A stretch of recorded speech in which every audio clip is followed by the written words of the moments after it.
দুনিয়াতে সবচেয়ে বেশি পরীক্ষার সম্মুখীন হয়েছেন নবীগণ। একদল কারাগারে যায় হক কথা বলে, আর আরেক দল কারাগারে যায় চুরি করে, সন্ত্রাসী করে, খুন করে, চাঁদাবাজি করে, ইফটিজিং করে। দুই দলের কারাগারে যাওয়ার মধ্যে পার্থক্য আছে না নাই? পার্থক্য হলো, আলেমরা কারাগারে গেলে যখন তাদেরকে আদালতে তোলা হয় মানুষ সালাম দেয়, সেলুট দেয়, আর তাদেরকে মানুষ পচা ডিম মারে, জুতা মারে। সুতরাং আমরা কি কারাগারে ডরাই? আমি একটা হাদিস দিয়ে আজকের আলোচনা শুরু করব। আজকে আমি নির্দিষ্ট একটা টপিকের উপর আলোকপাত করব, ডানে বামে যাব। এজন্য আপনারা থাকবেন তো মনোযোগ দিয়ে আমার সাথে ইনশাআল্লাহ। ইমাম নিশাপুরি রাহিমাহুল্লাহ আল মুস্তাদরাক আলা সহিহাইনে হাদিস এনেছেন। আল্লাহ নবী সাল্লাল্লাহু আলাইহি ওয়াসাল্লাম বলেন, ইন্না লিল্লাহি সারায়া মিনাল মালাইকা। আল্লাহ রাব্বুল আলামিন দুনিয়াতে একদল ফেরেশতা নিযুক্ত করে রেখেছেন। ওনাদের আলাদা আর কোনো ডিউটি নাই, ওনাদের আর কোনো কাজ নাই। তারা তাহুল্লু তালাশ করতে থাকেন। ফাতাকিফু ফি মাজালিসি যিকরি, তারা দেখতে থাকেন আল্লাহর কোনো বান্দারা দুনিয়ার কোনো জায়গায় জিকিরের কোনো মাজলিসের আয়োজন করেছে কিনা। যদি দেখেন আল্লাহর কোনো বান্দারা কোনো জায়গায় জিকিরের মাজলিসের আয়োজন করেছে, ওই যারা এই মাজলিসে বসছে ওই স্পেশাল ফেরেশতারা তাদের সাথে বসে যায়। আল্লাহ নবী সাল্লাল্লাহু আলাইহি ওয়াসাল্লাম হাদিসের পরের অংশে বলেন, ইদা মারারতুম বিরিয়াদুল জান্নাহ ফারতাউ।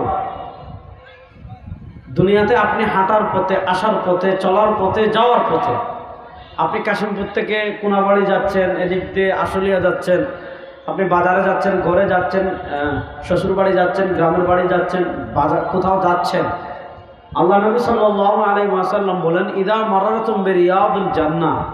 দুনিয়াতে আপনার চলার পথে, হাঁটার পথে, আসার পথে, যাওয়ার পথে কোনো জায়গায় যদি দেখো জান্নাতের বাগান সাজানো, নবী করিম সাল্লাল্লাহু আলাইহি ওয়াসাল্লাম বলেন, ফারতাউ।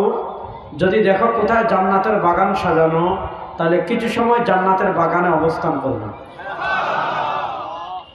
সাহাবা একরাম জিজ্ঞেস করলেন, ওমা রিয়াদুল জান্নাহ ফিল আরদ ইয়া রাসূলুল্লাহ। ওগো আল্লাহর নবী, আমরা তো এক রিয়াদুল জান্নাহ জানি মদিনায়। আল্লাহ নবী সাল্লাল্লাহু আলাইহি ওয়াসাল্লাম বলেছেন, মা বাইনা মিম্বারি ওয়া হুজরাতি রাউদাতুম মিন রিয়াদুল জান্নাহ। মদিনায় রিয়াদুল জান্নাহ, জান্নাতের বাগানে যারা মদিনায় যায় তারা প্রবেশ করে।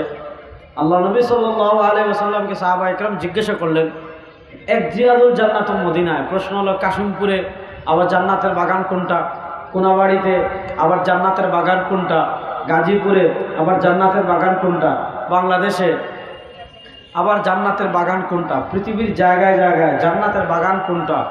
আল্লাহ নবী সাল্লাল্লাহু আলাইহি ওয়াসাল্লাম জবাব দিচ্ছেন, হিলাকুয যিকরি। আল্লাহর কোনো বান্দারা যদি আল্লাহর জিকির করার জন্য হালকা করে, তাদের উপর থাকবে খালি, নিচ থাকবে কিছুই নাই, কিন্তু মর্যাদার দিক থেকে আল্লাহর জিকিরের হালকাকে জান্নাতের বাগান বানিয়ে দেয়। আসেন আমরা মূল আলোচনার দিকে যাই।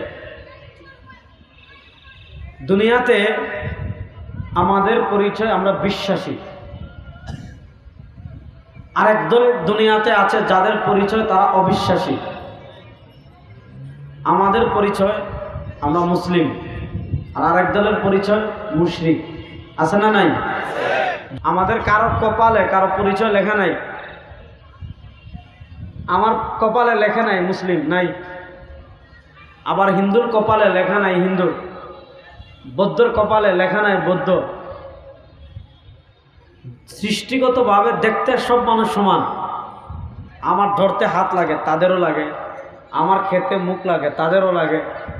আমার দেখতে চোখ লাগে, তাদেরও লাগে। আমার হাঁটতে পা লাগে, তাদেরও লাগে। আমার খিদা লাগে, তাদেরও লাগে। আমার জৈবিক চাহিদা পূর্ণ করতে হয়, তাদেরও করতে হয়। আমার প্রাকৃতিক প্রয়োজন পূর্ণ করতে হয়, তাদেরও করতে হয়।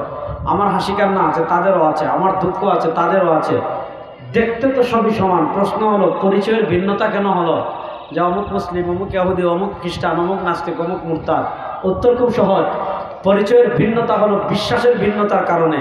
এবার বুঝেন, যে বিশ্বাসের ভিন্নতার কারণে পরিচয়ের ভিন্নতা হয়ে গিয়েছে, ওই বিশ্বাসের গুরুত্ব আছে না নাই? এই বিশ্বাসকে আরবিতে বলে, আমরা আল্লাহকে বিশ্বাস করি কি করি না? আমাদের রবকে বলেন। দেখেন এখানে আর আমাদের পার্থক্যের জায়গাটা বুঝেন। আল্লাহকে একটা হলো মানা, আর একটা হলো আল্লাহর অস্তিত্বের স্বীকার করা। আল্লাহকে একটা পর্যায় পর্যন্ত খ্রিস্টানরাও মানে, ইহুদিরাও মানে, কিন্তু তাদের মানা আর আমাদের মানায় পার্থক্য আছে না নাই? ইহুদিরা আল্লাহ মানে দুইজন, খ্রিস্টানরা আল্লাহ মানে তিনজন। লাকাদ কাফারাল্লাযীনা ক্বালু ইন্নাল্লাহা সালিসু সালাসা ওয়া ক্বালাতিল ইয়াহুদু উযাইরুন ইবনুল্লাহ। ইহুদিরা আল্লাহ মানে দুইজন, খ্রিস্টানরা আল্লাহ মানে তিনজন, হিন্দুরা আল্লাহ মানে 33-34 কোটি। ভারতে দেবতা 33 কোটি। ভারতকে বলা হয় 33 কোটি দেবতার দেশ।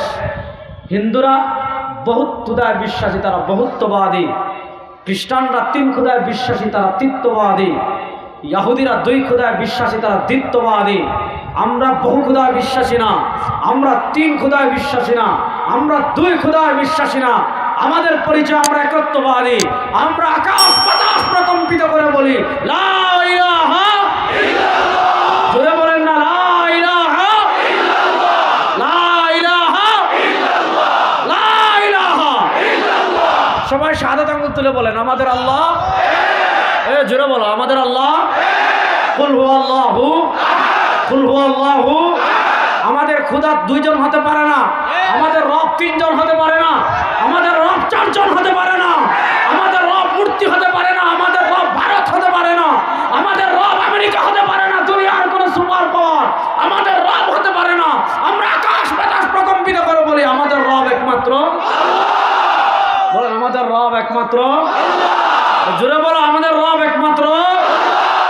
এটাকে বলে তাওহীদ, এটাকে বলে তাওহীদ। দেখেন এই বিশ্বাসের জায়গাটা বুঝেন। অনেকে আছে রব মানে ভারতের, আছে না নাই? যারা ভারতের রব মানতো এরা কিন্তু ভারতে পলাই গেছে সব। এরা আমাদেরকে বলতো পাকিস্তানি রাজাকার, বলতো না? টুপি দেখলেই, দাড়ি দেখলেই, পাঞ্জাবি দেখলেই, কোরআনের কথা বললেই, ইসলামের কথা বললেই, ইসলামী আইনের কথা বললেই, কোরআনের সংবিধানের কথা বললেই, ইসলামী রাষ্ট্র প্রতিষ্ঠার কথা বললেই, মুক্তিযুদ্ধের চেতনার কথা বলে আমাদেরকে বলতো পাকিস্তানি রাজাকার। গাজীপুরের মুসলমান, বাংলাদেশের কোনো আলেম কখনো পাকিস্তান পালিয়ে গিয়েছেন? জোরে বলেন। আমাদেরকে যারা বলতো পাকিস্তানি রাজাকার তারা ভারতীয় রাজাকার। আমরা দেখেছি 2024-এ ভারতের রাজাকাররা ভারতে পালিয়ে গিয়েছে। বাংলাদেশে ভারতের রাজাকারদের জায়গা আর হবে না। ভারতের আধিপত্যবাদের পক্ষে বাংলাদেশে দালালি করবেন, শেখ হাসিনা তো শাড়ি পরে পলাইতে পারছে, আগামীতে ভারতের পক্ষে যারা দালালি করবেন লুঙ্গি নিয়ে পলাইতে পারবেন না।